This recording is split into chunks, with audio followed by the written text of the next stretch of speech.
You want to send me back to Kuje? It's okay. But no, seriously, why? And I always say this, I love talking to youth wherever I go in this country, but I see them as a picture of me when I was much younger.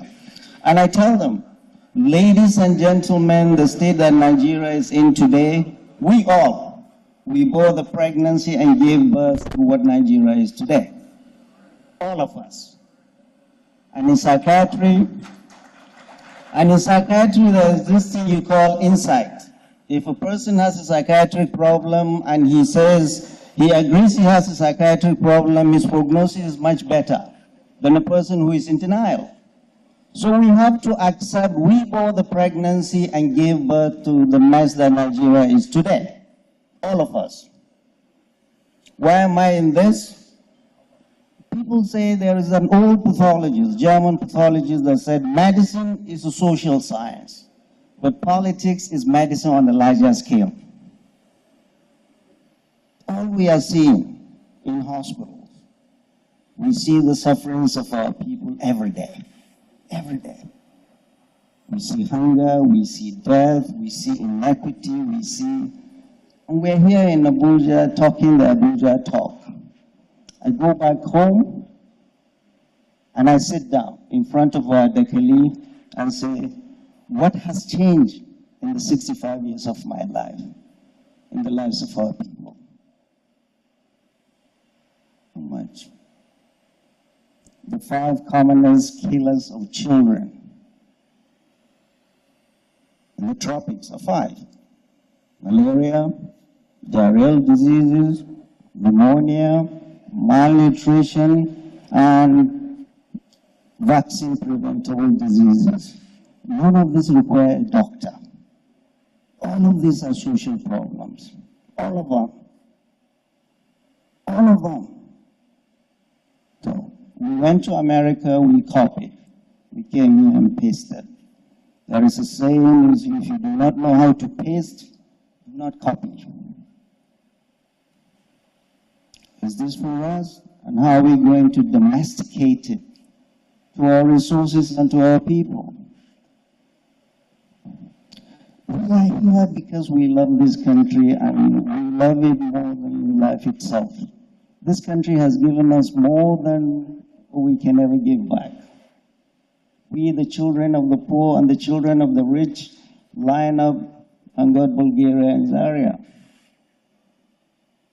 The primary schools we went to, the village primary schools we went to, and secondary schools, we went into the world and competed favorably in some of the best centers in the world. In my household, there are 3 people who always pray for at the end of each of our 5 daily prayers. Our parents departed because they raised us all well. They taught us the values of honesty, dedication, and respect for fellow human beings. Secondly, our teachers, both Islamic and modern. They taught us very well. But thirdly, most importantly, leaders of our time. They invested in us. They invested in us. In the village primary school, secondary school, we went into the world and competed favorably. And unless we that now are the leaders, accept that it is our failing and do the right thing, we'll continue to go around this circle. Let me give you just very brief then. I remember watching a clip of His Royal Highness, the Emir of Kano. He was standing in, dropping some royal tears. I was very touched. Why? He was narrating a story of a woman that came to his palace. And many people come to the palaces of our traditional rulers and our clergy. They don't go to the governor's mansions. This woman went to the hospital with her child. Written medication. She didn't have the money to pay. And they all come to the palace. She came, was waiting for her turn. Before her turn came to see the emir had a scream. A woman screamed and there was commotion. What happened? This poor child, she came to get no more than $3,000 from the emir, died on her back before she could see him. No more than 3,000. We see that all across this country. All across this country. Ladies and gentlemen, that is why I'm in this. We see the sufferings of our people. We know what this country has given us. We know what this country can give our people. And I always say, the two twin evils that are causing all these insecurity problems are corruption and bad governance. End of story. Go no further. Go no further. Corruption and bad governance. And I see the frustration of our military. We are bringing them to clean up the mess of politicians. There's so much they can do. A lot of these things are social problems. Kinetic is just about 10%, if that. 90% of that is social problems. People that have no opportunities, nothing to do, hunger and everything, they pick up arms, they are now the kings. We are all shaking before them.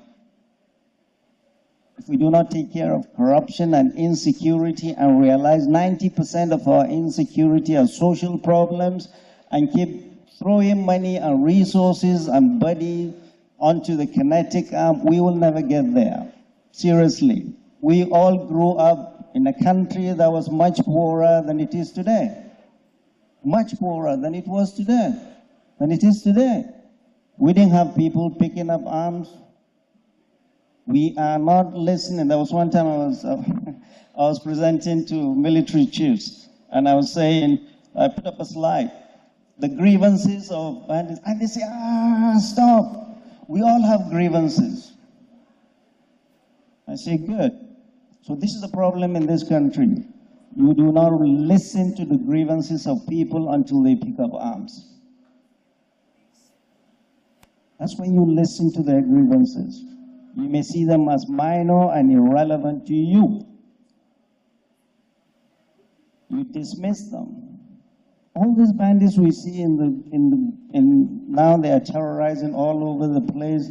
These were the people we used to not take seriously. Now we're scared of them. We do not have, I'm a doctor, if you do not have a diagnosis, you cannot write a prescription. We're not making an effort to find out what the problems are. We are throwing resources and body and thinking we will solve our problem.